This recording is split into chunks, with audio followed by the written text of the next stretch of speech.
Nagluksa ang simbahang Katolika sa pagpanaw ni Pope Francis. Kasunod niyan, iniisip na rin ng marami kung sino ang susunod na Santo Papa. Ang isang lumulutang na pangalan, si Cardinal Luis Antonio Tagle. Para bigyan ng mukha ang balita, may live report mula sa Manila Cathedral, si Mobile Journal Marymon Reyes. Marymon, anong update dyan?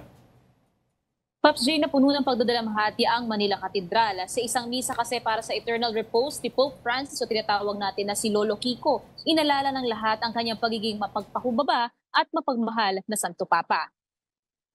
13 minutong pinatunog ang kampana ng Manila Cathedral nitong Easter Monday, kasunod ng balita ng pagpanaw ni Pope Francis. Isang araw matapos nito, pinangunahan naman ni Manila Archbishop Jose Cardinal Advincula ang banal na misa kasama si Papal Nuncio to the Philippines Archbishop Charles Brown. Sa homily, inalala ni Cardinal Advincula ang pagbisita sa Pilipinas noong 2015 ni Jorge Mario Bergoglio o mas kilala bilang si Pope Francis o Lolo Kiko. Dito sa Manila Cathedral, nagmisa rin noon ang Santo Papa. Binisita niya rin ang mga nabiktima ng bagyong Yolanda at Ruby sa Leyte.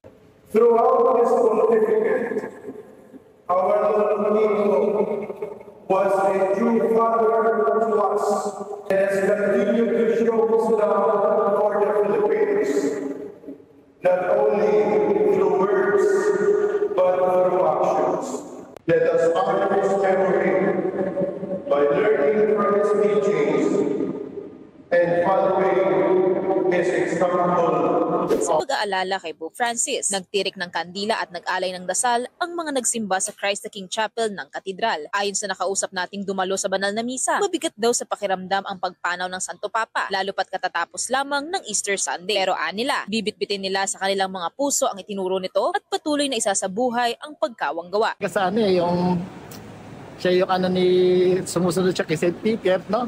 At yun din ang gusto natin na magaya siya, no? Na sana tayo mga naglilingkod sa simbahan talagang ibuhos ang sarili para sa Diyos, para kay Kristo. At least nakita ko siya dahil ibig sabihin mas lalong nagpatatag siya ng pananampalataya namin. Si Father Jason Gonzalez mula CBCP, nagbalik tanaw din sa kanyang close encounter sa Santo Papa sa Roma noong 2021. Nakakuha pa siya ng signature at dasal mula sa Santo Papa para sa kanyang doctorate degree. I cannot but feel so emotional because for us Catholics we consider Pope Francis as really the vicar of Christ. Yes. So knowing that it is Jesus who we encounter through him makes you feel that we have a Jesus who is very approachable through Pope Francis. Ngayong bakante ang posisyon ng Santo Papa, inaabangan din kung sino ang papalit kay Pope Francis. Kabilang sa mga lumulutang na papabili o pwedeng umanong mahalal na Santo Papa si Cardinal Luis Antonio Tagle. Para naman sa CBCP, huwag muna raw pangunahan ang usaping ito. Baka yung sobrang na